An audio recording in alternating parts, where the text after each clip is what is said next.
Hello everyone. দুদিন আগে গিয়েছিলাম দুর্গাপুরের কাছেই বালিজুড়ি বলে একটা গ্রাম আছে, সেখানে শ্রী শ্রী মা অন্নপূর্ণা আশ্রম। এখানে আমি আগেও বহুবার গেছি, এবারে অনেক দিন পর এলাম। তো সকাল সকাল চলে এসেছিলাম। আমি ধানবাদ থেকে ডাইরেক্ট এসেছি, সকালবেলায় মোটামুটি 6:30 নাগাদ বেরিয়েছিলাম ওখান থেকে, মানে কোয়ার্টার থেকে। এসে বালিজুড়িতে পৌঁছেছি তখন প্রায় 9:30 বেজে গেছে। মাঝখানে এক জায়গায় থেমে পুজোর জন্য কিছু ফল মিষ্টি নিয়েছিলাম।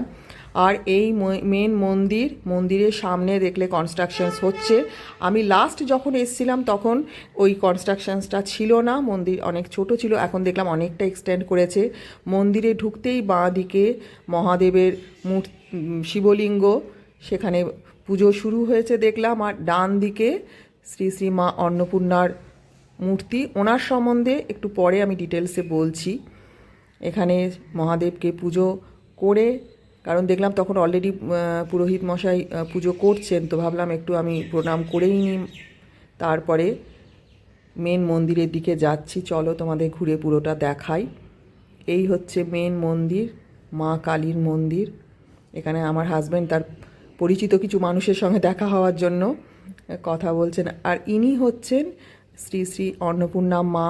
উনি একজন সাধিকা ছিলেন। এই ওনার সমাধি, ওনারই প্রতিষ্ঠিত এই মন্দির, কালী মন্দির।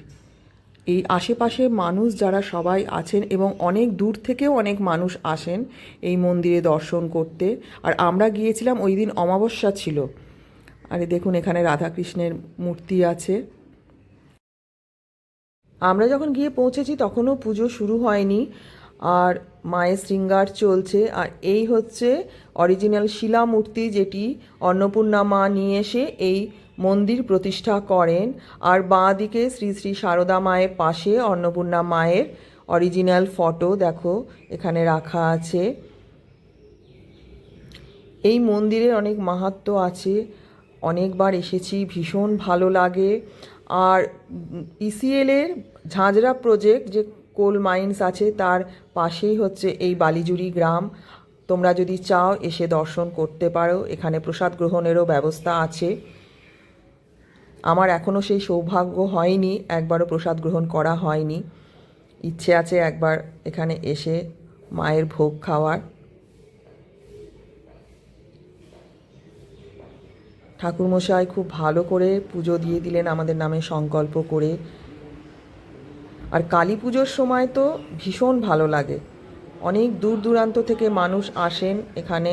অন্নপূর্ণা মায়ের দীক্ষিত যারা আছেন তারা তো আসেনই। আমাদের ধানবাদে আমার এক পরিচিত বৌদি, ওনার ফ্যামিলি মেম্বার্সরা অনেকেই দীক্ষিত আছেন অন্নপূর্ণা মায়ের, ওনারা অত দূর থেকে আসেন। পুজো শেষ করে এবার ফেরার পালা। আমার আজকের এই ভিডিও তোমাদের কেমন লাগলো কমেন্ট করে অবশ্যই জানাবে। আর যদি ভালো লেগে থাকে একটা লাইক দিতে ভুলো না প্লিজ।